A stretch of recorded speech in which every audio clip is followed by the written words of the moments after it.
Have you ever thought about it? 3 different generations, 3 different lives, 3 different pieces of financial advice, and yet strangely enough they all ended up falling into the same trap. Your grandparents were told, keep your money in the bank, save it. Your parents were told, buy a house, it's the safest investment. And you are told, don't let your money sit idle, invest it, enter the market, take advantage of opportunities. At first glance, it all sounds reasonable, doesn't it? It seems safe. It seems smart. In fact, it is presented as the kind of thing a responsible person should do. But if you take a closer look at history, you begin to realize that almost all of this advice has done far more to keep ordinary people trapped within the system than to make them wealthy. Let's start with our grandparents' generation. For them, saving money was almost a moral obligation. You would set aside part of your paycheck, put it in the bank, be patient, and years later you would enjoy a secure retirement with that money. Governments encouraged it, banks promoted it, families taught it to their children. Son, don't waste your money on unnecessary things. Put it in the bank. Secure your future. So what happened next? The 1970s arrived, and with them came inflation. People realized something in a very painful way. Money sitting in a bank is not always safe. Sometimes it is nothing more than a slowly melting iceberg. In the United Kingdom, for example, people watched the purchasing power of the money they had spent years saving decline dramatically. In Italy, as the currency continued to lose value year after year, savings held in deposits and government bonds quietly melted away until they were eventually wiped out. Across the United States, Europe, and much of the rest of the world, inflation silently and relentlessly reduced the value of people's money without ever physically taking it from them.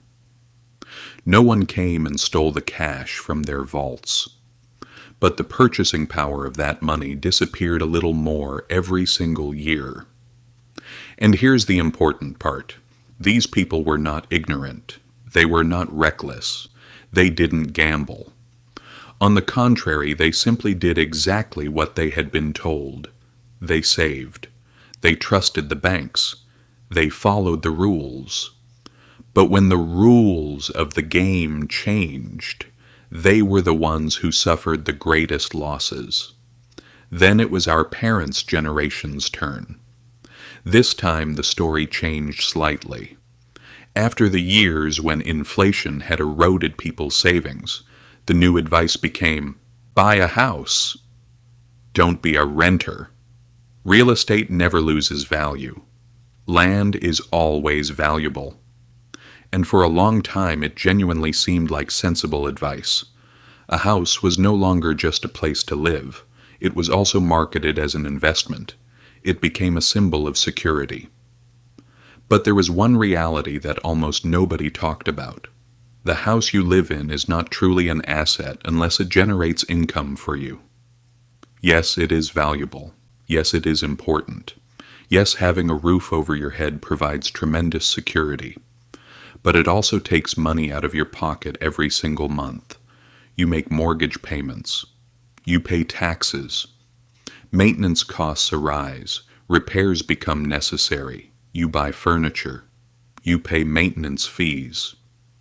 And more often than not, instead of setting you free, that house ties you to a massive debt that lasts for many years.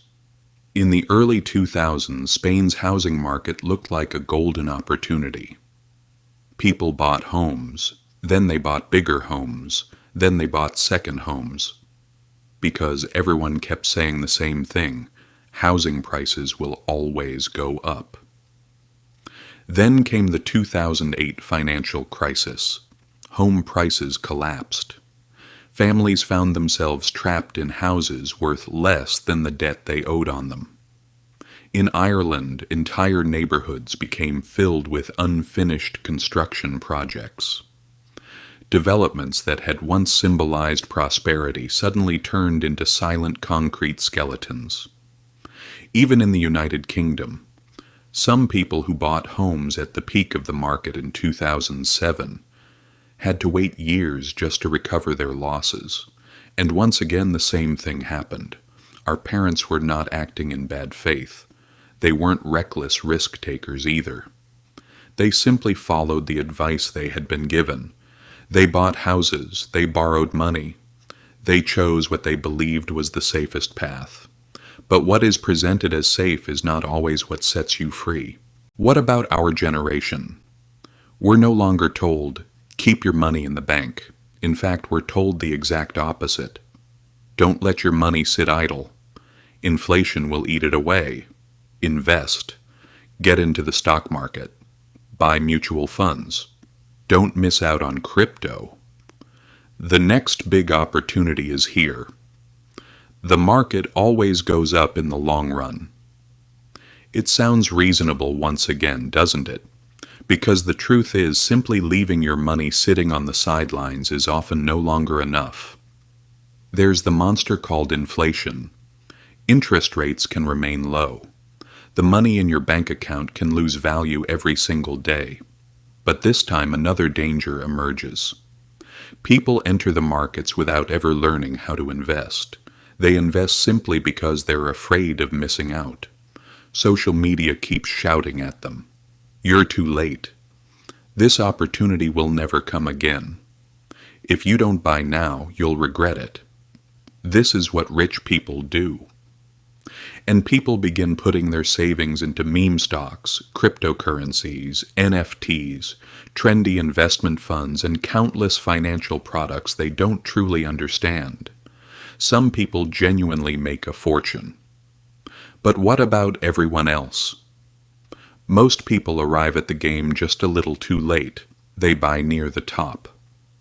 When prices begin to fall, panic sets in. And where they entered hoping to find financial freedom, they instead find themselves facing even greater losses. In 2022, trillions of dollars disappeared from the cryptocurrency market. Many small investors watched their portfolios lose half their value just when they thought they had secured their financial future. Some lost even more. For a while, NFTs were promoted as the gold of the digital age. But later, many people found themselves holding digital assets that nobody wanted to buy. Even more interestingly, these problems didn't occur only in investments that appeared risky, like cryptocurrencies. Similar things happened in places that were considered safe.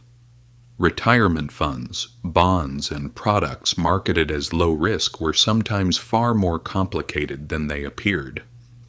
In 2022, several pension systems across Europe came under severe pressure because behind the scenes were complex financial structures that ordinary people didn't fully understand.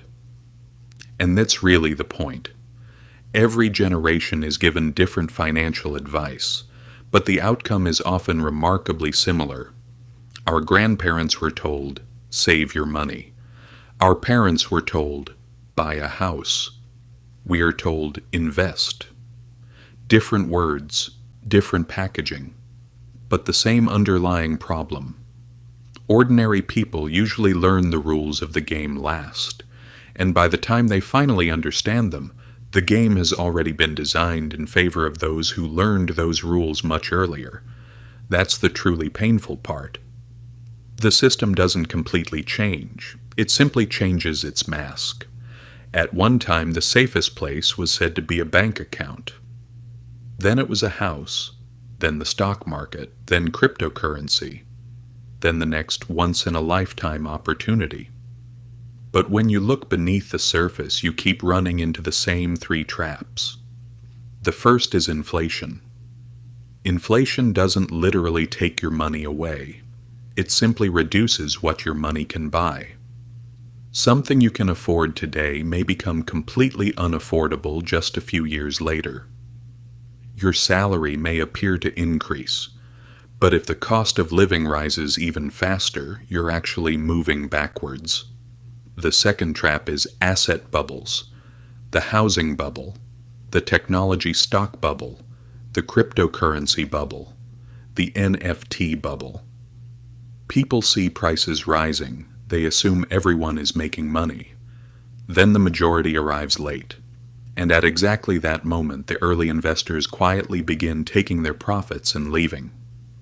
The third trap is debt, mortgages, credit cards, student loans, auto loans, consumer loans. At first, debt feels like convenience, but over time, it begins to reduce your freedom. You can't change jobs, you can't take risks, you can't even take time to rest, because every month another payment is waiting for you. That combination, inflation, bubbles, and debt, makes it incredibly difficult for ordinary people to build wealth. And this isn't just a modern problem. History tells the very same story over and over again in different forms. In ancient Rome, emperors gradually reduced the silver content of the denarius. People continued using the coins, but the real value of the money kept falling. While ordinary citizens suffered, the wealthy moved their wealth into land, production, and real assets. During the hyperinflation of Weimar Germany, people's life savings were nearly wiped out. Those who kept their money in banks suffered devastating losses. But those who owned factories, farmland, gold, or productive assets proved far more resilient. After the 2008 financial crisis in Greece, retirees watched the pensions they had trusted for years being reduced. Government debt, pressure from creditors, austerity measures. Once again, ordinary people ended up paying the price. So history teaches us something important. When the monetary system breaks down, ordinary people are usually the last to find out. But not everyone loses. That's a crucial point.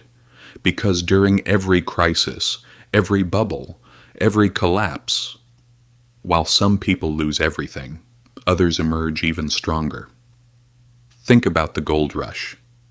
Everyone rushed to find gold. Most miners never became wealthy, but the people who sold them picks, shovels, trousers, and equipment became rich. Levi Strauss never found gold, but he became wealthy by selling durable pants to the people searching for it. Samuel Brannan built a fortune by selling supplies to gold prospectors. The point isn't always to run where the crowd is running. Sometimes the real opportunity lies in understanding what that crowd actually needs. The same thing is true today. While everyone was buying cryptocurrencies, some people built cryptocurrency exchanges. While everyone was trying to become content creators, others were selling tools to content creators. While everyone was chasing investment opportunities, others were providing investors with data, education, software, and platforms. In other words, you shouldn't see the game only from the perspective of a player. You should also understand the system surrounding the game itself. So, what lesson should we take away from all of this? Should we do nothing? Should we avoid keeping money in the bank? Should we never buy a house? Should we stop investing altogether? No. That's not the point. The point is never to accept any financial advice as unquestionable truth without thinking critically. Because every era has its own version of the safest investment. But what everyone believes is safe is not necessarily what is truly safe. The real question is understanding what an asset actually is. Money sitting in a bank account isn't true wealth if inflation is steadily destroying its purchasing power. The house you live in isn't really an investment if it doesn't generate income for you. It's primarily security and a place to live. If your retirement fund depends on complex financial products you don't fully understand, then you don't truly control your future. Real wealth begins somewhere else. In things that preserve their value over time, in skills that people genuinely need, in income-producing assets, in business models that can survive even during economic crises, in production, in cash flow, in knowledge, in control. If you possess valuable skills, inflation can't easily erase them. If you build a business that provides something people genuinely need, market volatility becomes much less threatening. If you own assets that generate income, you don't have to depend solely on their price increasing. That's the difference. Most people chase promises of easy security. A small minority pursues things that create real value. One follows the crowd. The other tries to understand how the game actually works. Now let's return to the story of our 3 generations. Your grandparents trusted the bank, but inflation slowly consumed their savings. Your parents trusted real estate, but housing bubbles and debt trapped many of them for years. Our generation trusts financial markets, cryptocurrencies, and fast-moving opportunities. But we risk repeating exactly the same mistake in a different disguise. Because the real problem isn't simply receiving bad advice. The real problem is believing that the system was designed for you to win. Most of the time, it wasn't. And realizing that isn't pessimistic. Quite the opposite, it's liberating. Because once you understand how the game actually works, you can stop playing the wrong game. You don't have to blindly follow wherever everyone else is running. You don't have to believe that everything presented as safe is actually safe. Just because something is popular doesn't make it right. Just because everyone is doing something doesn't mean it will make you financially free. History doesn't repeat itself exactly. But in finance, certain mistakes repeat themselves from one generation to the next. And if you fail to recognize that cycle, one day you'll end up passing the very same illusions on to your own children. But if you do recognize it, you can choose a different path. You don't have to let inflation quietly erode your wealth. You don't have to treat your home as your only retirement plan. You don't have to believe that every new bubble is the opportunity of a lifetime. Instead, you can focus on things that create real value: skills, production, cash flow, services that people genuinely need, assets capable of surviving even after economic crises. Because when the dust finally settles, those are usually the things that remain. The hype disappears, the bubbles burst, markets fall, money loses value. But people who know how to create real value always find a way to rise again. That is where true freedom begins. You stop being the person who constantly gets trapped in someone else's game. You begin writing your own rules. And perhaps that is the greatest lesson financial history has to teach us. Wealth is not found where everyone is running. It belongs to those who understand what everyone truly needs. If this video gave you a new perspective, don't forget to subscribe to the channel, because history is still full of answers, and here, we'll show you where to look.